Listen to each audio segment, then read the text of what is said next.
Módulo 20. Elementos do clima. Os elementos climáticos.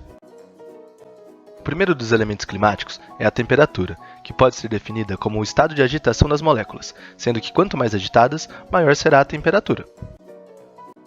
Ela é influenciada pela latitude, de acordo com a maior ou menor incidência dos raios solares, sendo que as regiões próximas ao Equador e entre os trópicos, a chamada região intertropical, é a mais quente, porque recebem mais raios solares. Já as regiões entre os trópicos e os polos são mais frias, pois os raios solares incidem de maneira oblíqua, ou seja, recebem menos raios solares. Ela também sofre influência do relevo, tanto pela altitude quanto pelo seu formato, que facilita ou dificulta a presença de massas de ar.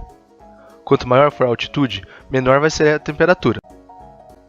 Já as massas de ar que passam pelo território carregam as características da região onde são formadas. Outros dois fatores que influenciam na temperatura é a continentalidade e a maritimidade, afetando principalmente a sua variação, que chamamos de amplitude térmica. O segundo elemento de um clima é a umidade, que corresponde à quantidade de vapor da água presente na atmosfera. Ela é um importante regulador da temperatura da superfície terrestre. Também, a condensação do vapor da água libera calor, sendo fundamental para a circulação atmosférica. A umidade é influenciada também pela taxa de evaporação, que é a perda de água das superfícies aquáticas ou de solo nu, e da evapotranspiração, a perda de água das superfícies com vegetação. Da umidade são originadas diversas formas de precipitação, que são qualquer tipo de deposição em forma líquida ou sólida e derivada da atmosfera. Portanto, é resultante do ciclo da água, que ocorre por conta da energia oriunda do Sol. A chuva, o granizo e a neve são tipos distintos de precipitação.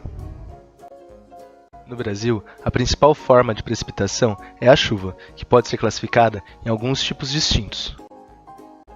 O primeiro deles é a chuva térmica ou convectiva, que é resultante da ascensão vertical do ar quente e úmido.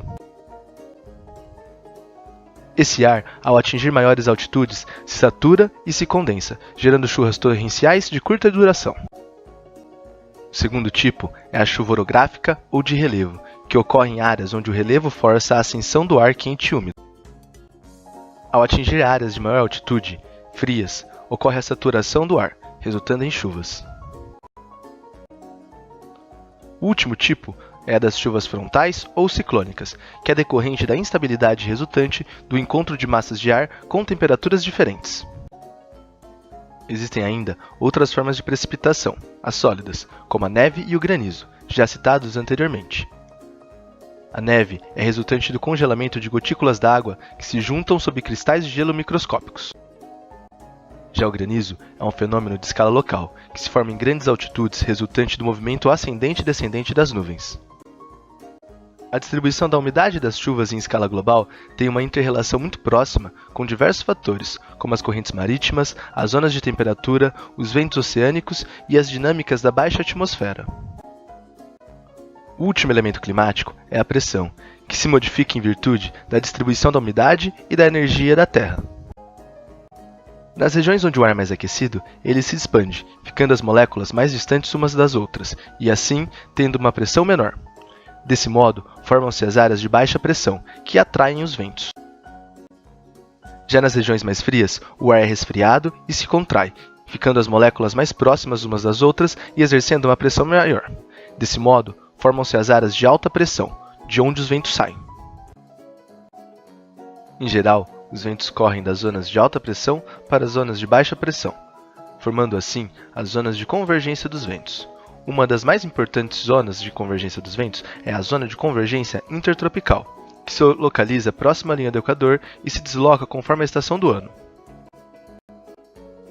No outono e na primavera, ela fica sobre o Equador. Já entre dezembro e março, o verão no sul, ela migra para o hemisfério sul. E entre junho e setembro, o verão no norte, ela migra para o hemisfério norte. Os fatores climáticos.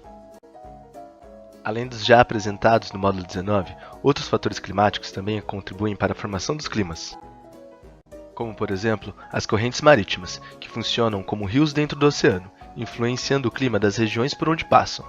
Elas podem ser quentes ou frias.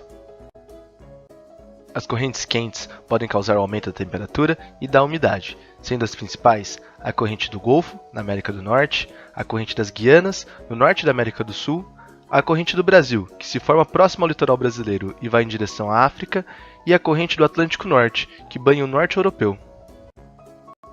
Já as correntes frias, por outro lado, podem causar a diminuição das temperaturas e da umidade.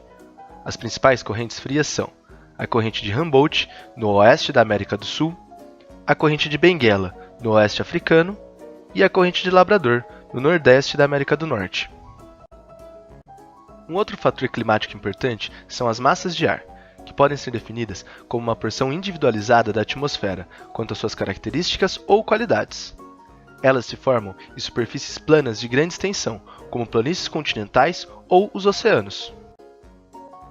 Logo, elas carregam as características das áreas onde são formadas, podendo ser quentes ou frias e úmidas ou secas. Além disso, se locomovem e podem empurrar umas às outras.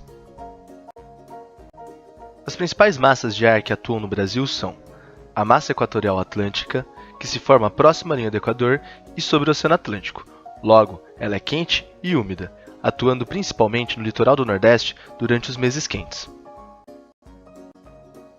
A massa tropical atlântica, que se forma nas regiões subtropicais atlânticas, sendo quente e úmida, atuando principalmente no litoral e no interior do Sul, Sudeste e Bahia.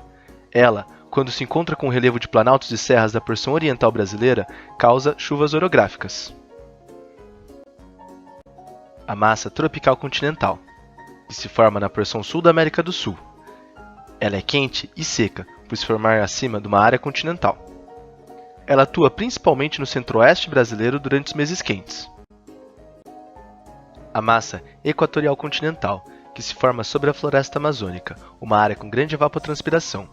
Portanto, ela é quente e, apesar de estar numa área continental, é úmida.